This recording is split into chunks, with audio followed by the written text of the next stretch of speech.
Hello there, YouTube. Sorry I haven't made a video in a bit. I just have been depressed and kind of stuck, where I have all these ideas in my mind, but no way to get them out. Well, I just recently came up with an idea for a video, so today I'm going to make a video talking about how I went from being a people pleaser to embracing who I truly was. Also, by the way, this shirt, I got it from my old job as a cashier where some guy came in with a monster hat. I said his hat looked cool. He put away his groceries and then he came back with this shirt and was like, "This is the smallest size we have." And I was like, "Cool, thank you for the shirt. Have a good day." And he just went on with his day. I hope that guy's doing well. Besides, back on topic now. I'm going to start with talking about how and why I became a people pleaser. So, my people pleaser era kind of started when school started back again, like in its hybrid state. And this was because, with COVID, I was alone and away from everyone, and I didn't really have many friends, so I had no one to communicate with, so I was completely alone. And the thing with me is that I'm an introvert, but there's a difference between being an introvert and being antisocial. And the thing is I mostly self-isolate, like not because I want to, but mostly due to like depression and anxiety and stuff like that. And this happened when I was 14. And so around this time, 8th grade, before COVID happened, I dressed in a very alternative style. I wore thick eyeliner, I had chokers on all the time, I wore all black, like just completely all black. I had my hair dyed black. I wanted to get piercings. I also remember I desperately wanted to get my hair either cut like a mullet or like a Deaf Hawk. I was obsessed with those two styles. I don't know why, I just was. But the thing is that, and there's a train going. And the thing is that where I grew up, being alternative wasn't like this commonly accepted thing. If you were alternative in any way, shape, or form, you were just referred to as emo because emo, goth, metalhead, punk, they're all just the same. If you wear black, you're just emo, apparently, which isn't true, but that's how everyone in my area viewed it. Every, casual, non alternative person.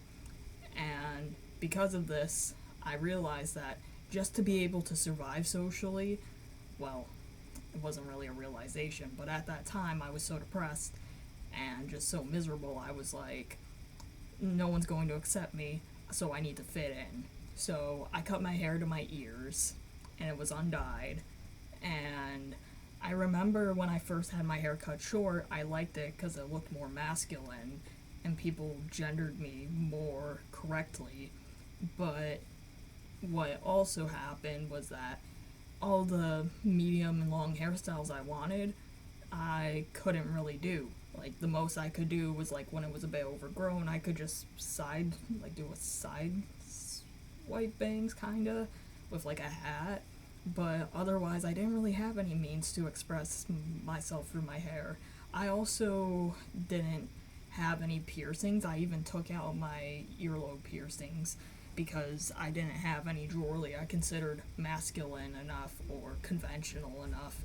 And so for a while, I just had no piercings entirely.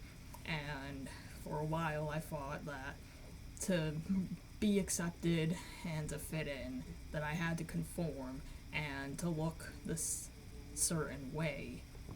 And then when I found friendship through those who liked the same music that I did, the thing about my music taste is that I would always keep it like kind of a thing that was like, unless someone asked about it, I wouldn't really say anything because I was just so anxious about how everyone thought because no one else in my grade really knew about other bands that I liked at the time.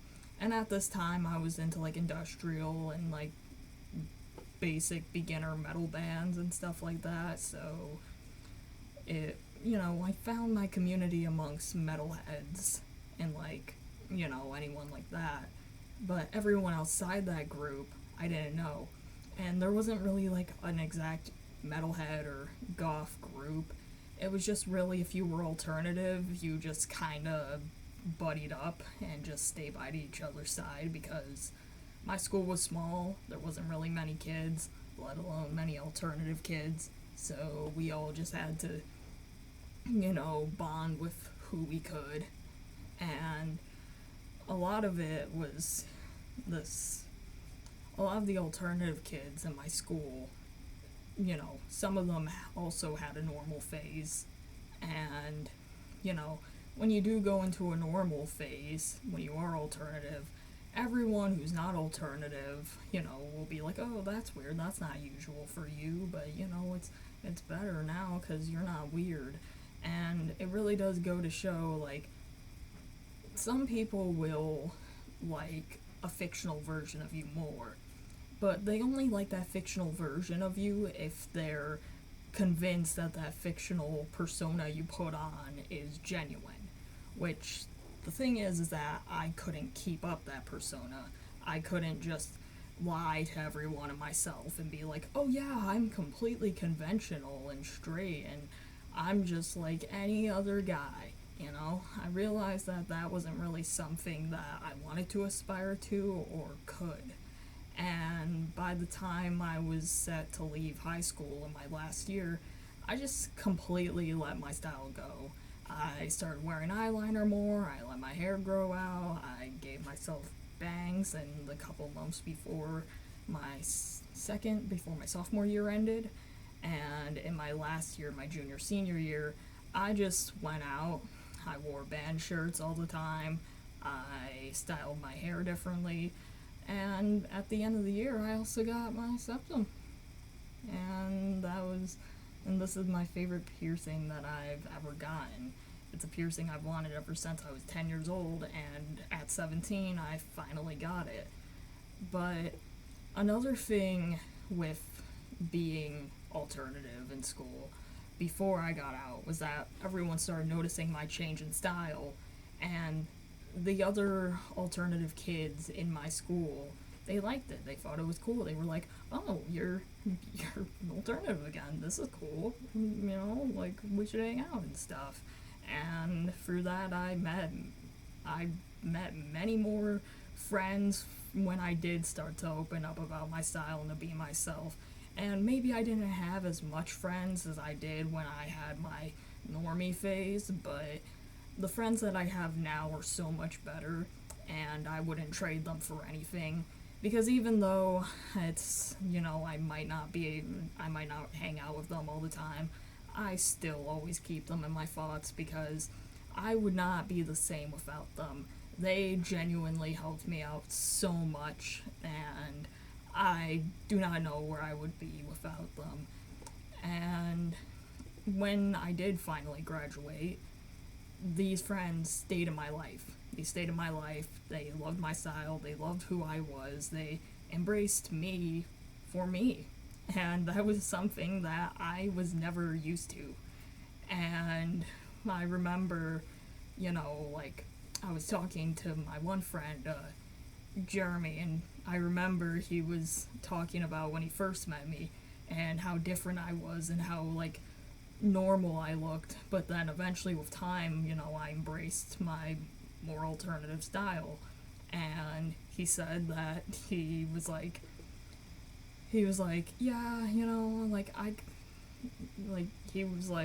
I know that you weren't being really genuine when we first met, because when we first met, I was still in my normal phase, still had the short hair, it was even before the bangs, like, I was still, like, presenting as a normie, like, I was like, oh, that emo stuff is so weird, I'd say, as I'd listen to Slayer and Venom, like, in my headphones when no one was looking.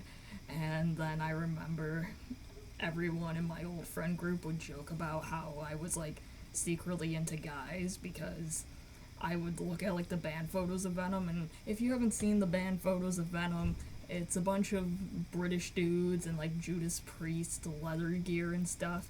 So, to outsiders, it looks very, like, homoerotic, I guess. I don't know. And when my straight guy friends were seeing this, they were like, "Oh, like, you like men," and I was like, "Yeah," but with hiding my bisexuality, it was like I joked about it to make it something that would seem more acceptable. And then when I realized no one really cared that much about it and was okay with it, I was like, yeah, I'm bi. And then my old friend group, I'm not friends with them anymore, but that's one thing I can thank them for, because I'm still friends with one guy from that group who also discovered he was bisexual. And I think that, you know, I get people pleasers. That's a thing. Like, many think people pleasers really do it for their own egos, or they just want attention, or whatever. But if you are someone who's a people pleaser, especially if you have a history of being bullied, being a people pleaser isn't a bad thing. It's just a thing that's done kind of as like a survival mechanism, because we realize, hey, I'm seen as weird, and people don't like me when I'm weird, so if I seem more normal, then they might like me. But the truth is that if someone doesn't like you for being yourself, they're not gonna like you if you seem normal, because anyone who doesn't like you isn't going to like you just because you change. They're gonna find something else to make fun of you for, and it's not worth surrounding yourself with those people. If you're someone who is in high school or middle school or whatever, and you don't like that you're alternative, or you feel weird because you're the goth kid in your school, or you're the one metalhead and you feel out and left out, just know that high school isn't the only place in life. There are so many people, so many individuals out there who enjoy the same things you do. There's so many out there who genuinely will appreciate you for you, and you may not have just found them yet, you know? So if you're someone who's a people pleaser and you're struggling to, be yourself because you don't have anyone around you who accepts you as you, find friends that accept you as you. And don't be afraid of who you are. Don't try to hide yourself. Like, I know we have secrets, but your style, how you present yourself, things you like, don't try to hide that. Don't try to, suppress your hobbies or your emotions or your feelings or your opinions just because, you feel like it won't be accepted. There's so many out there who, think the same way you do, who like the same things you do. And of course, they're not going to be the same in every way, but that's what makes everyone special and unique. We all have our own likes, our own dislikes. We have our own experiences that shape us into who we are. So, you only have one life. And you don't want to spend that one life just endlessly trying to please everyone only to please no one. So, my genuine advice, if you're a people pleaser, is stop trying to please everyone. Please the people who, like you. Find friends who like you for who you are. And don't try to endlessly beat yourself up for things you enjoy or who you are. Who cares if you like drawing furries? Draw those furries. Find friends who enjoy drawing furries. Find friends who enjoy seeing you draw furries. Whatever. Just find those who like your interests and who like you for you. Because you're not going to immediately like yourself better if you just rely on the opinions of others to fill that hole in your heart. Because if you don't fill that hole yourself, then no one will ever fill that hole. So you gotta find people in your life who genuinely like you for you. And you shouldn't try to change or hide who you are. And with that, this is a former people pleaser story of how I went from a people pleaser to embracing myself. And with that story, this ends the vlog, and bye-bye.